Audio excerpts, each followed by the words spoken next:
पहला योजना है जीवन विद्या योजना। इसका मूल स्वरूप ये थी, दो आदर्श युग में भी कहीं ना कहीं आत्मा परमात्मा ऐसे चीजों को समझाने के लिए बहुत कोशिश की। लोह लुहान हो गए, समझा नहीं पाए, ना समझ पाए। अब क्या करें? लोह लुहान ही हाथ लगी। अब क्या किया जाए? तब इसका उत्तर होना चाहिए। अनुभवात्मक अध्यात्मवाद लिखा ही था, उसके आधार पर हम मानव संचेतनावादी मनोविज्ञान लिखा। उसमें मानव संचेतना संज्ञानशीलता संवेदनशीलता के रूप में कार्य करता हुआ प्रमाणित किया है। उसका प्रमाण मैं स्वयं पहला आदमी हूं, उसके बाद आप सब हो सकते हो। चाहे तो, नहीं चाहे तो खुशहाली मना सकते हो, कोई विपदा नहीं है। इस विधि से मानव संचेतना का ध्रुवीकरण मिली, एक ध्रुव। दूसरा ध्रुव व्यवहार में प्रमाणित होना। व्यवहार में प्रमाणित होने का मुद्दा बहुत आसानी से मिल गई। व्यवहार में हम समाधान, समृद्धि, अभय, सहअस्तित्व को प्रमाणित करना है। ठीक है। इसके लिए न्याय माने नियम, न्याय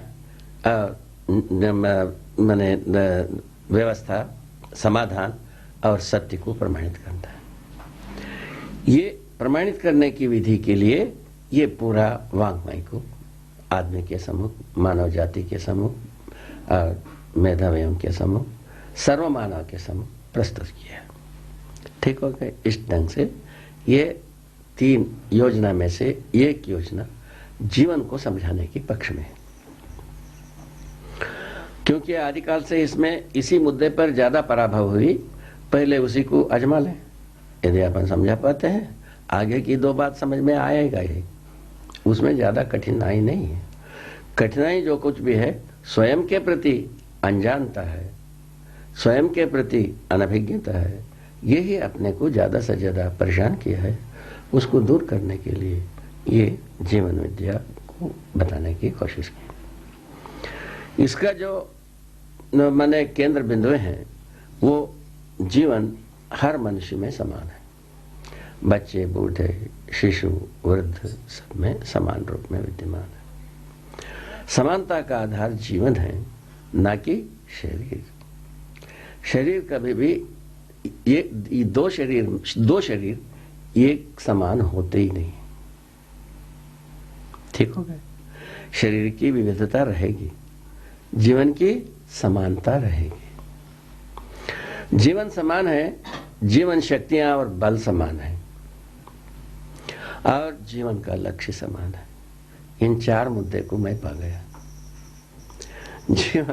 जीवन अपने में जागृत होना चाहता है, जागृति इसका लक्ष्य है। हर व्यक्ति जागृत होना चाहता है, हर व्यक्ति समाधानित होना चाहता है, हर व्यक्ति न्याय चाहता है। ये तीनों जीवन का चाहत है। आप सब इस बात को जांच सकते हैं। आपका कोई अंगावयव ऐसा नहीं है जिसके साथ जो अंगावयव न्याय को प्रतीक्षा करता हो। आप सब जांचिए, आप ये पाएंगे कोई अंगावयव आप नहीं पाएंगे जिसमें न्याय का प्रतीक्षा हो, न्याय को चाहता हो। ऐसा कोई जगह आपको मिलेगा नहीं, जबकि आप स्वयं चाहते हो न्याय। ठीक है। अब ये अंगावयव समाधान को चाहता हो, ऐसा भी कोई अंगावयव नहीं, जबकि आप स्वयं समाधान चाहते हैं। और उसी प्रकार सत्य को कोई अंगावयव चाहता नहीं है, चाहता है जीवन। तो इस आधार पर यह निष्कर्ष निकला, न्याय धर्म सत्य को समझा दिया जाए। सीधा सीधा बात, जीवन को चाहिए ये। ठीक है। जीवन का स्वरूप को समझा जाए, जीवन क्रियाओं को समझा जाए, जीवन तृप्त होने के लिए न्याय धर्म सत्य चाहे इसको समझाया जाए। ये छोटा सा काम इसमें से निकला है। उसके आधार पर जीवन विद्या योजना प्रस्तुत किया, उसको कार्य योजना में परिणत किया।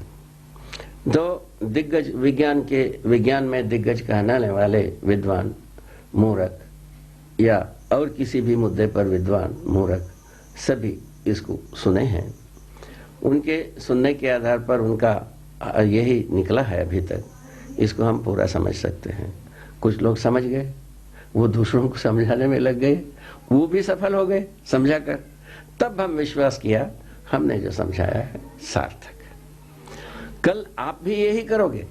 आप समझने का प्रमाण आप किसी को समझाओगे, वो जब दूसरे को समझा लिया तब आप समझाना सार्थक हुआ, प्रमाणित हुआ। जब तक आप समझाया हुआ जब वो दूसरे को समझा नहीं पाता है, तब तक आप समझाने का प्रमाण कहाँ है? ठीक है, इस ढंग से मैं आश्वस्त हुआ कि यह प्रामाणिक वस्तु है, इसको समझाया जा सकता है, ये सब समझ सकते हैं। उसके बाद ये शुरू किया वांग्मय को लोगों को छपवा करके देने के लिए और जीवन विद्या योजना को सार्थक बनाने के लिए शुरुआत की। तो दूसरा योजना यह है कि शिक्षा का मानवीकरण। सबको आवश्यकता है ही है समझदार होना, इसलिए समझदारी की सारा वस्तुओं को शिक्षा में समावेश किया जाए। उसके लिए सिलेबस बनाया गया, किसी स्कूल में प्रयोग भी किया गया। वो स्कूल वहाँ है गोविंदपुर में, बिजनौर जिले में है। उसमें ये पता लगा कि एक बहुत अच्छी अनुभव हुआ 4-5 वर्ष में कि पहले सारा शिक्षाविद इसी को नारा लगाते रहे, वातावरण का प्रभाव मैंने विद्यार्थियों पर पड़ता है। तो वहाँ हम लोगों ने यह अनुभव किया विद्यार्थियों का प्रभाव वातावरण पर पड़ता है, उल्टा देखा गया। उसको अब विशाल रूप में देखने की अरमान है, उसके लिए प्रयत्न जारी है। और इसके बाद तीसरा योजना है हमारे पास परिवार मूलक स्वराज्य व्यवस्था।